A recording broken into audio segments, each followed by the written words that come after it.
Halo semuanya, pada kesempatan kali ini, kami dari kelompok 5, mata kuliah akuntansi biaya kelas ARB, dengan dosen pengampu, Bapak Dr. Ibnu Austrin Denisina Azhar, SEMSc CPA, akan menjelaskan tentang analisis biaya produksi pada pabrik minyak makan merah Pagar Merbau.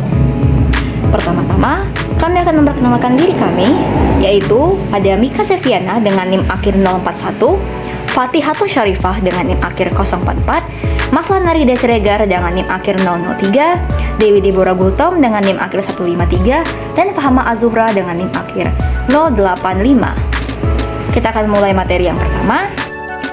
Pertama, kita akan membahas profil perusahaan terlebih dahulu. Nah, pabrik minyak makan merah Pagar Merbau diprakarsai oleh Kementerian Koperasi dan Usaha Kecil Menengah atau Kemenkop sebagai upaya strategi untuk meningkatkan nilai tambah bagi petani sawit di Indonesia. Berdasarkan data statistik, Indonesia memiliki 15,34 juta hektar lahan perkebunan sawit dengan 40,5% atau sekitar 6,2 juta hektar dimiliki dan juga dikelola oleh petani rakyat. Pabrik minyak makan merah Pagar Merbau yang resmi didirikan pada tanggal 14 Maret 2024 oleh Presiden Republik Indonesia Insinyur Haji Joko Widodo merupakan salah satu proyek percontohan ini. Lokasinya strategis di Desa Pagar Merbau 2, Kecamatan Pagar Merbau, Deli Serdang, Sumatera Utara, dekat dengan kawasan perkebunan sawit milik PT PN 2. Proses produksi minyak makan merah dilakukan dengan menggunakan kapasitas olah 10 ton crude palm oil atau CPO per hari yang dihasilkan menjadi sekitar 7 ton minyak makan merah setiap harinya. Produk ini diyakini sebagai alternatif minyak goreng yang sehat karena mengandung vitamin A, vitamin E, dan nutrisi lainnya, serta harga yang relatif kompetitif di pasaran. Next, tujuan dan visi misi perusahaan. Pabrik minyak makan merah Pagar Merbau memiliki tujuan utama untuk meningkatkan nilai tambah bagi petani kelapa sawit dan mengurangi ketergantungan pada impor minyak goreng. Visi pabrik ini adalah menyediakan minyak goreng yang bergizi dengan kandungan vitamin A dan E yang tinggi, serta harga yang kompetitif di pasar. Misi pabrik mencakup pemberdayaan petani melalui koperasi, hilirisasi produk kelapa sawit, dan memberdayakan solusi untuk masalah gizi termasuk penanganan masyarakat stunting.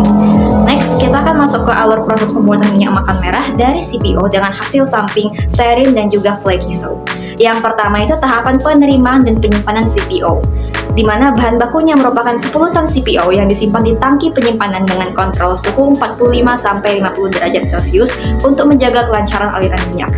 Lalu akan dicek kualitasnya dengan cara menganalisis terhadap kadar air, asam lemak bebas atau FFA, dan kotoran untuk memastikan CPO sesuai spesifikasi.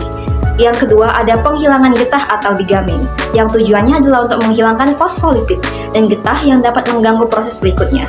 Bahan kimia yang digunakan adalah air panas atau asam fosfat sekitar 0,05-0,1% yang ditambahkan untuk mengendapkan fosfolipid. Prosesnya itu, CPO dipanaskan hingga 80-90 derajat Celcius sambil diaduk untuk memastikan reaksi optimal.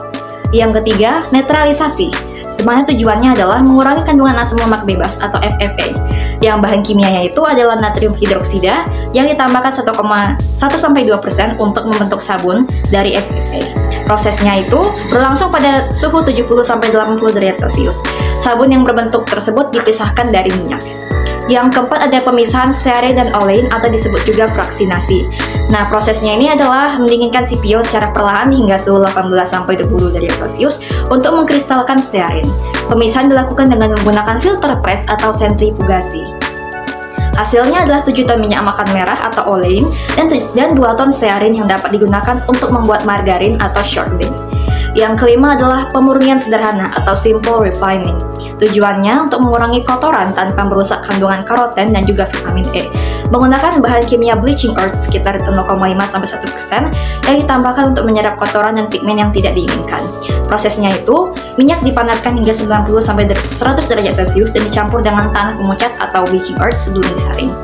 Yang keenam ada produksi flaky soap atau sabun. Bahan bakunya yaitu hasil netralisasi yang dicampur dengan air garam atau NaCl untuk mengendapkan sabun. Prosesnya yaitu dipanaskan hingga 70 derajat Celcius, lalu dipisahkan dari larutan, kemudian dikeringkan hingga berbentuk serpihan atau flaky soap. Kemudian yang ketujuh ada deodorisasi. Tujuannya yaitu menghilangkan bau tanpa merusak kotoran. Prosesnya, Minyak dipanaskan hingga 180 sampai 200 derajat Celcius di bawah tekanan vakum dengan uap air atau steam stripping untuk menguapkan senyawa penyebab bau. Yang kedelapan, ada pendinginan dan penyaringan akhir di mana minyak didinginkan ke suhu sekitar 30 derajat Celcius dan disaring menggunakan filter halus sebelum masuk ke tahap pengemasan. Tahap terakhir adalah pengemasan, yang dimulai dengan pengisian pouch 1 liter, yaitu minyak makan merah dituang ke dalam mesin pengisi otomatis dengan kapasitas presisi 1 liter. Lalu pouch tersebut di-seal untuk memastikan kebocoran tidak terjadi. Lalu dikarduskan, yaitu pouch tersebut disusun ke dalam kardus dengan kapasitas 12 pouch per kardus. Kemudian kardus diberi label produk, tanggal produksi, dan nomor batch untuk keperluan distribusi dan juga pelacakan. Selanjutnya kita akan melakukan analisis terhadap data biaya produksi, yaitu perhitungan unit ekuivalen. Pada Departemen Produksi, unit ekuivalen didapatkan dengan menjumlahkan produk dalam proses awal dan produk selesai yang ditransfer ke Departemen Penyelesaian, sehingga didapat harga pokok per unitnya untuk biaya bahan baku sebesar Rp99.000, biaya tenaga kerja sebesar Rp3.024, dan biaya overhead pabrik sebesar Rp3.714. Dan untuk Departemen Pengemasan, didapatkan dengan menjumlahkan produk yang diterima dari Departemen Produksi dan produk selesai yang ditransfer ke gudang. Di sini tingkat penyelesaian semua biaya 100%, sehingga didapat harga pokok per unitnya untuk harga pokok dari Departemen Produksi sebesar Rp45.317, biaya tenaga kerja sebesar Rp914, dan biaya overhead pabrik sebesar Rp4.829. Selanjutnya kita akan melakukan analisis data biaya produksi pada Departemen Produksi dengan mencari jumlah biaya dibebankan dan perhitungan harga pokoknya. Biaya dibebankan didapat dari jumlah biaya bahan baku yang sebesar Rp990 juta, biaya tenaga kerja sebesar Rp27.520, dan biaya overhead pabrik sebesar Rp33.800.000. Jumlah biaya dibebankan adalah Rp1.051.320.000. Total harga pokok per unit adalah Rp105.738. Lalu untuk perhitungan harga pokoknya, dihitung dari unit persediaan barang dalam proses akhir dikali total harga pokok per unit. PDP akhir sebesar 3.000 unit dikali total harga pokok per unit sebesar Rp105.738, maka harga pokok produk selesai yang ditransfer ke Departemen Pengemasan sebesar Rp317.214.000. Dan untuk Departemen Pengemasan, biaya dibebankan didapat dari jumlah harga pokok Departemen Produksi sebesar Rp317.221.200, biaya tenaga kerja sebesar Rp6.400.000, biaya overhead pabrik sebesar Rp33.800. Jumlah biaya dibebankan adalah Rp357.421.200. Total harga pokok per unitnya adalah Rp51.060. Lalu untuk perhitungan harga pokoknya, dihitung dari unit persediaan barang dalam proses akhir dikali total harga pokok per unit.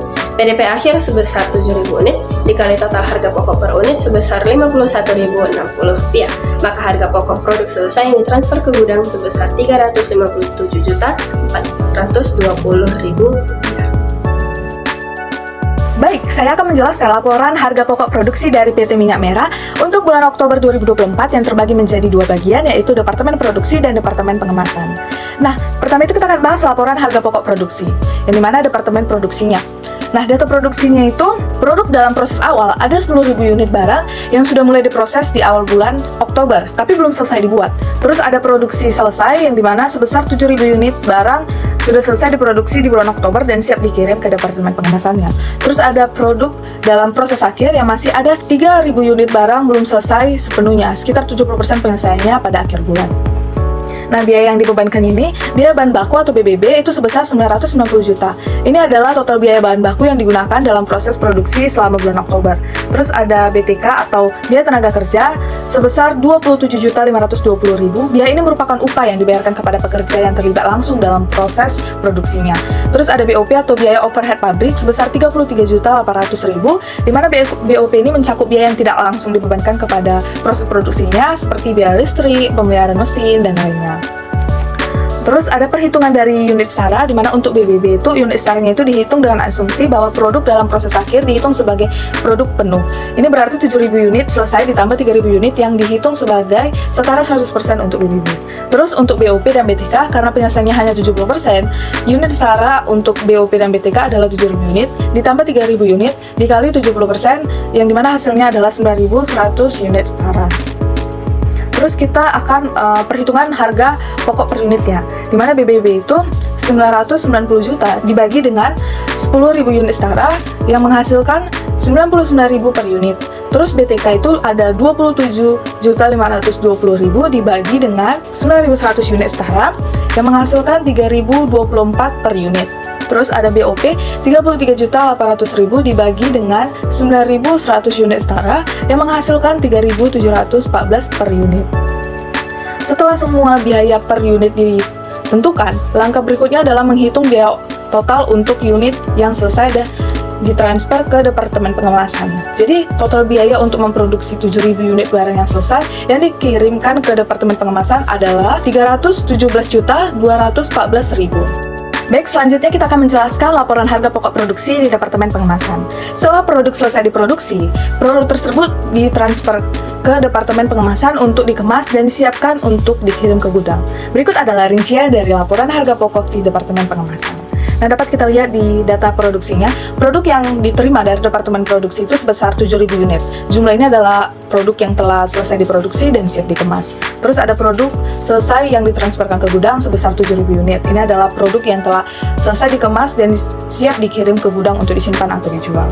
Dapat kita lihat biaya yang dibebankannya. Harga pokok dari Departemen Produksi sebesar 317.221.200. Biaya ini merupakan total biaya produksi dari Departemen Produksi yang dihitung sebelumnya dan ditransferkan ke Departemen Pengemasan.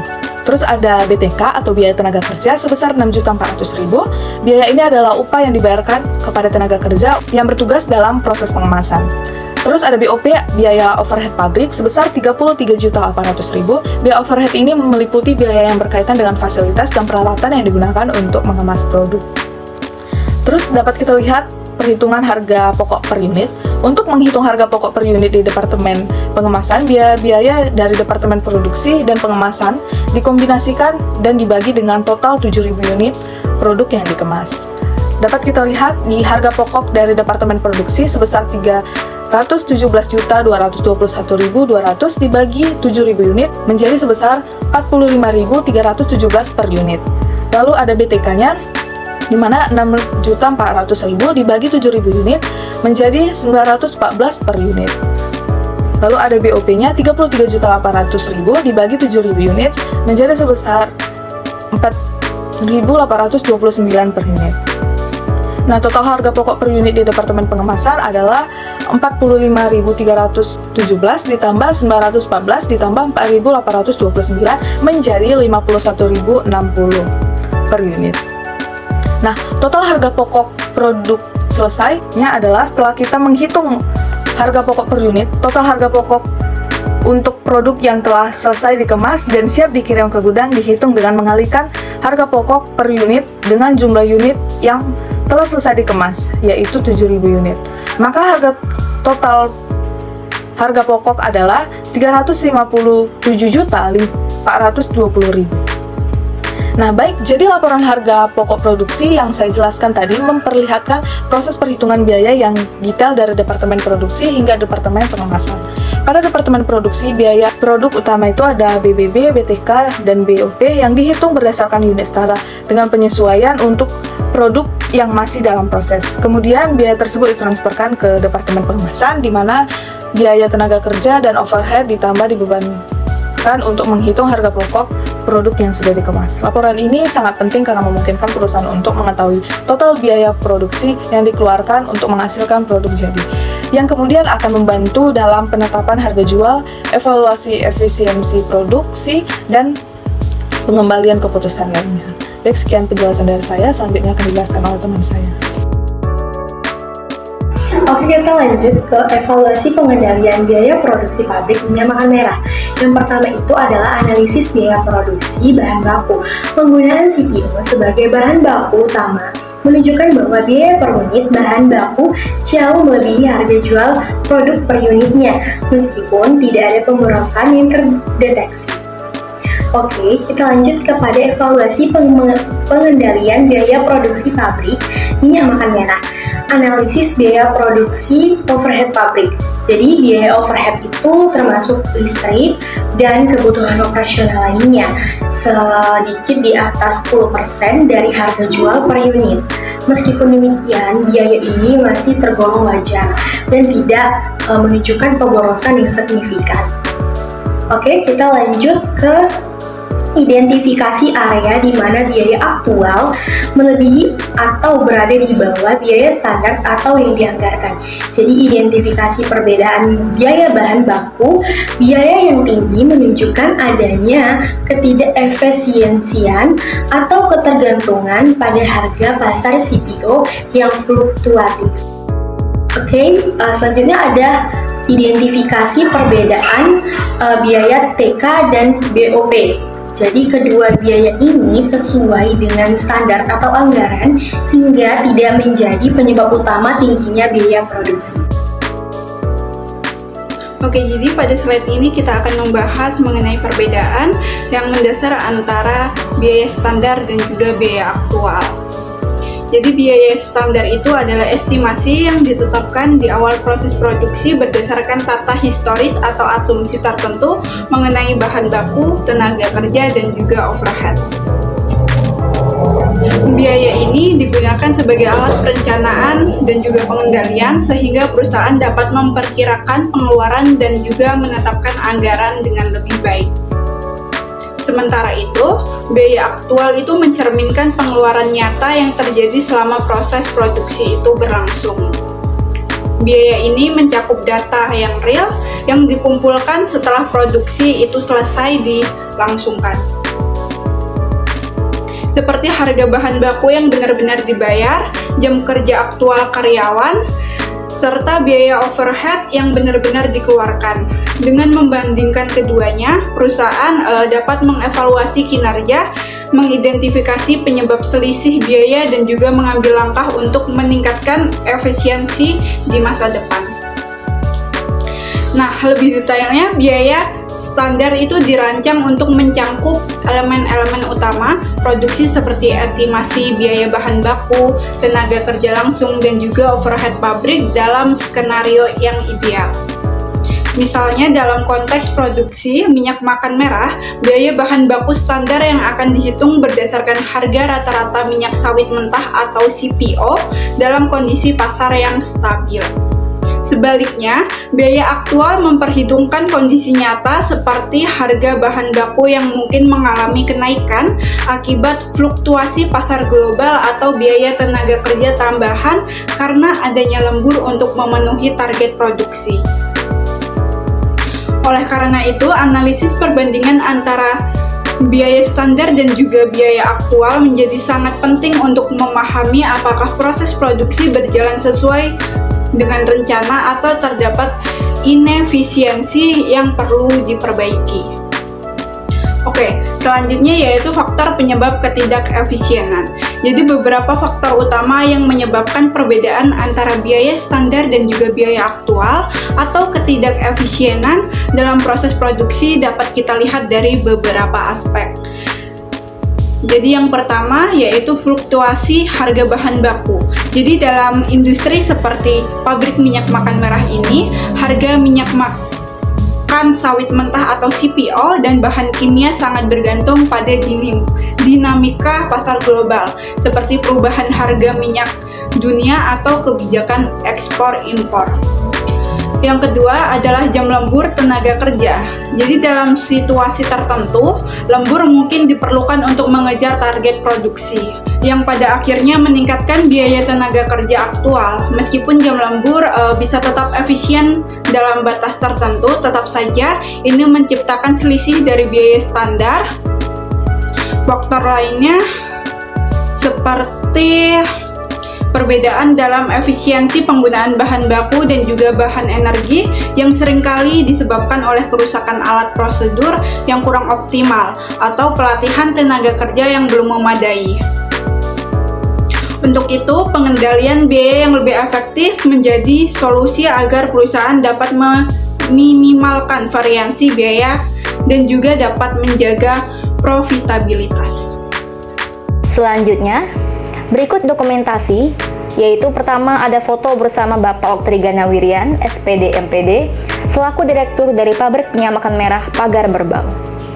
Selanjutnya, ada dokumentasi melihat sampel bahan baku utama dan hasil produk yang dihasilkan dari Pabrik Penyamakan Merah Pagar Merbau. Dan yang terakhir, ada dokumentasi wawancara mengenai laporan biaya produksi dengan Direktur Pabrik Penyamakan Merah Pagar Merbau. Demikian yang dapat kami sampaikan, lebih dan kurangnya kami mohon maaf. Atas perhatiannya, kami kelompok 5 mengucapkan terima kasih.